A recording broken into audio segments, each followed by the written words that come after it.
सरदार वल्लभ भाई पटेल देश के एक ऐसे नेता थे जिन्हें भारत कभी भुला नहीं पाएगा। उनके बिना आज के भारत की कल्पना करना ही नामुमकिन है। उनकी दूरंदेशी और राष्ट्र प्रेम हमें सदा प्रेरणा देते रहेंगे और हम उन्हें काम है उसके प्रति जो संवेदनाएं होनी चाहिए उसकी साथियों धीरे धीरे कमी हो रही है। उस कमी को हम कैसे पूरा करें, कैसे क्षेत्र का विकास हो, कैसे गांव गरीब किसानों का मजदूरों का भला हो, इस पर हमें आपको विचार करना चाहिए। मैं आपका पड़ोसी गांव का हूं,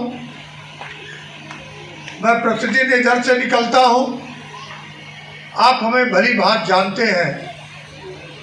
जब भी कोई यहां से गया होगा, दुखी होगा, पीड़ित होगा, उसको सुनने का काम मैंने किया है। लेकिन आज जो देश की हालत है उस पर आपको हमको सबको चिंता करने की जरूरत है। बड़े लंबे लंबे वादे हो जाते हैं, चाहे गांव प्रधान का चुनाव हो, चाहे जिला पंचायत का चुनाव हो, चाहे विधायक का चुनाव हो, चाहे एमएलए का चुनाव हो, चाहे एमपी का चुनाव हो। वादे हम बहुत करते हैं, पूरा नहीं करते हैं। इसलिए इस पर विचार करने की जरूरत है कि कौन क्या कर सकता है, कितना विकास हो सकता है। इसके लिए दृढ़ इच्छा शक्ति जनप्रतिनिधियों की होना चाहिए। ये प्रधान जी बैठे हैं, ये अपने को अन्यथा न ले। जनप्रतिनिधि मैं भी रहा हूँ, एमपी एमएलए रहा हूँ, एक आध दो बार इसी स्थान पर मैं आया था। आपने एमएलए बनाया, 2 बार एमपी भी बनाया आपने। साथियों जितना बन पाया कोशिश किया। ये माताएं बैठी हैं, मैं इनसे कहना चाहूँगा, आप सब भी जानते हो, कोई महिला अस्पताल नहीं था मुगलसराय में। एक जच्चा बच्चा केंद्र था। जो हमारी सरकार आई तो राजकीय महिला अस्पताल पुल के नीचे बन के तैयार हो गई और आज भी आप चाहेंगे तो 100-200 जच्चा बच्चा के मरीज उसमें इलाज होता है। सड़कें खराब, अस्पतालें नहीं, नहरों का पानी ठीक से नहीं पहुंच पाता। लेकिन बात बहुत होती है, बहुत कहा जाता है। इसलिए इस गोष्ठी के माध्यम से आपसे कहना चाहता हूं, अन्याय के खिलाफ, जुर्म के खिलाफ जब जहां जरूरत पड़े वहां खड़ा होना चाहिए। कोई संकोच नहीं करना चाहिए। दल, पार्टी, जाति, धर्म से ऊपर उठकर लोगों की मदद करना चाहिए। यही हमको सिखाया सरदार वल्लभ भाई पटेल। या पटेल समाज के लोग नहीं होंगे, लेकिन आज जयंती की मनाई जा रही है। ये जाति धर्म से ऊपर उठकर देश की एकता के लिए काम किया। जो देशी रियासतें थी, राजा थे, उनको भारत में मिलाने का काम किया और देश की एकता अखंडता को मजबूत करने के लिए कश्मीर से लेकर कन्याकुमारी तक इन्होंने गृह मंत्री होते हुए काम किया है। ऐसे महान व्यक्ति की जयंती के अवसर पर हम लोग भी विचार करना चाहिए, कैसे इस जनपद का विकास हो, कैसे आपके गांव का विकास हो, कैसे क्षेत्र का विकास हो। ब्लॉक प्रमुख आपने बनाया हमारे दल को, उनकी भी जिम्मेदारी है, प्रधान की जिम्मेदारी है, जिला पंचायत कोई होगा, जिला पंचायत अध्यक्ष होगा, सबकी जिम्मेदारी होती है। लेकिन साथियों, झूठ बोलकर, लोगों को गुमराह कर नहीं बोलोगी तो हम बादल तोड़ देने आए हैं। तो जोर से बोलिए ना। ये नौजवान बैठे हैं, ये 2 करोड़ नौकरियां, ये किसानों की आय दोगुनी। मैं पूछता हूं 5 किलो अनाज आपको मिलता, रुकिए, फ्री में 1 यूनिट पर, जरा हिसाब लगाना नौजवानों, खड़े हो। एक कार्ड पर पहले 35 किलो था, अब 5 किलो यूनिट हो गया। कितना घट गया? 10 किलो, 12 किलो। कभी आप, हम नहीं कह रहे, आपका गैस सिलेंडर कहां चला गया? मेरे यहाँ गोबर पाथने वाली आ रही थी कि सांसद जी गोबरवा देना दिया तो देते तो ले। हम कहे 1 कपूरी कितना के भाई? 1 रुपया। हम कहे भाई गैस चूल्हा तुम्हारा क्या हुआ? कल सांसद जी 1000 का गैस चूल्हा हो गया। जो लोग बैठे हैं सत्ता में उनको विचार करना चाहिए। मैं नहीं कहता हूं उस पर विचार नहीं। महंगाई कितना, कड़ू का तेल कितना, ये धान तो निकालो जाता 200 रुपया किलो। डीजल पेट्रोल कितना? एक किसान में हो, गौरी और गौरी मिला के 33 बीघे का लाउडस्पीकर आती हुआ है, जिसकी आवाज नहीं।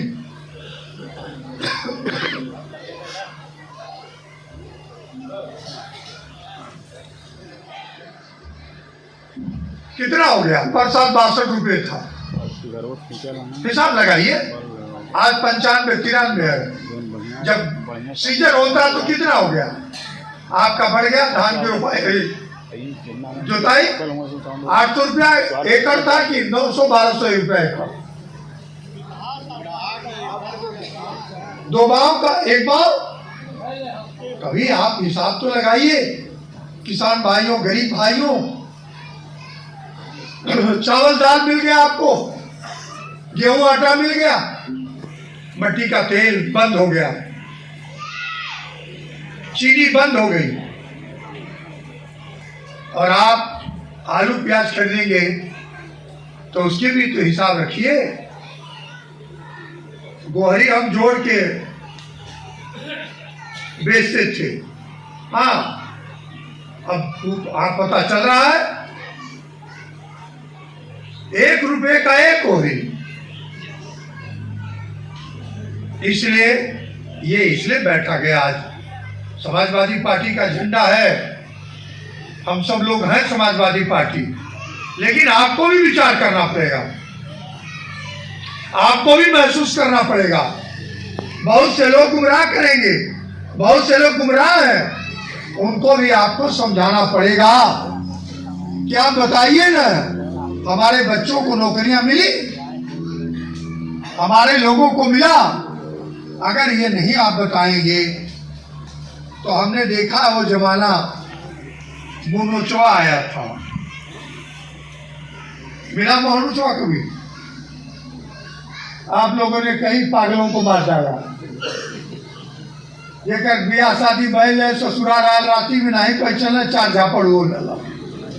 हालांकि नहीं जा मोनोचवा। एक भटरिया में एक मिला को पकड़ के मारत रहे। उधर से हम आई, हमके देखल के भैया सलाम। अरे हम कही तो दूधे का है भाई, क्यों मार रहे? कह रहे मोनोचवा ले ले हो। क्या गजब है। फिर एक नारा आ जाएगा, गंगा माई पियरी चढ़ावा, नहीं तो और भैया मर गई। धर्म हमें मानना चाहिए, आस्था है धर्म के प्रति। मंदिरों में सर झुकाया जाता है, मस्जिदों में भी सर झुकाया जाता है, लेकिन कम से कम अपने मन की पवित्रता और उसकी शुद्धता हमें आपको करनी चाहिए। मैं धार्मिक तो नहीं हूं, लेकिन आस्थावान हूं, विश्वास है। मैंने एक आदमी से कह दिया, भगवान राम के जन्म 9वीं के दिन पहले है। अब यहाँ बैठे हैं व्यास में, पंडित जी लोग बैठे हैं, ब्राह्मण बैठे हैं, विद्वान बैठे हैं। प्रकृति ने नहीं रोका। हमने कहा भगवान अपने जन्म के दिन मृत्यु रोक दे, जन्माष्टमी के दिन किसी की मृत्यु ना हो, क्योंकि हम तो मनाते हैं, ये प्रकृति का नियम है। ये बराबर चलता रहता है। मेरे परिवार का एक भांजा छत की बड़ा बाजा गिर गया और ऑन स्पॉट मर गया। मैं उसकी इलाज पहुंचवा के फिर आपके बीच आया। ये प्रकृति का नियम है, जो जन्म लिया उसे मृत्यु तक जाना है। लेकिन हम लोग आपस में सद्भाव रहे, प्यार मोहब्बत रहे, दोस्ती रहे, संबंध बने तो उसको निभाए। तब जाति धर्म आड़े नहीं आना चाहिए, तब दल पार्टी भी नहीं आड़े आनी चाहिए। हमारे कई मित्र हमारे साथ पढ़े हैं, यहाँ बैठे भी हैं, हमारे सीनियर भी रहे। कभी हमने नहीं कहा, लोगों ने मदद किया हमारी। इसलिए लाखापुर के सम्मानित नागरिकों भाई और आसपास के लोगों, नियमताबाद गांव सभा के भाइयों, मैं आपसे विनती करने आया हूँ, निवेदन करने आया। तिवारी जी की बड़ी इच्छा थी, मास्टर साहब गए कि आपका हम लोग सम्मान करना चाहते हैं। हमके काहे का सम्मान? मैं आ जाऊंगा, माला पहना दीजिएगा। और अच्छा हुआ कि आज 31 तारीख है अक्टूबर, आज पटेल जी की जयंती है। तो इतना बड़ा सौभाग्यशाली हम सब नहीं रहेंगे कि सरदार पटेल की जयंती के अवसर पर ये गोष्ठी का आयोजन किया गया है, जिसने एक देश के लिए, समाज के लिए, देश के निर्माण में अपनी आहुति दिया, अपना काम किया। ऐसे महान नेता के जन्मदिन के दिन अवसर पर बैठे, ऐसे बलिदान के दिन बैठा हूं। इंदिरा गांधी जैसी महिला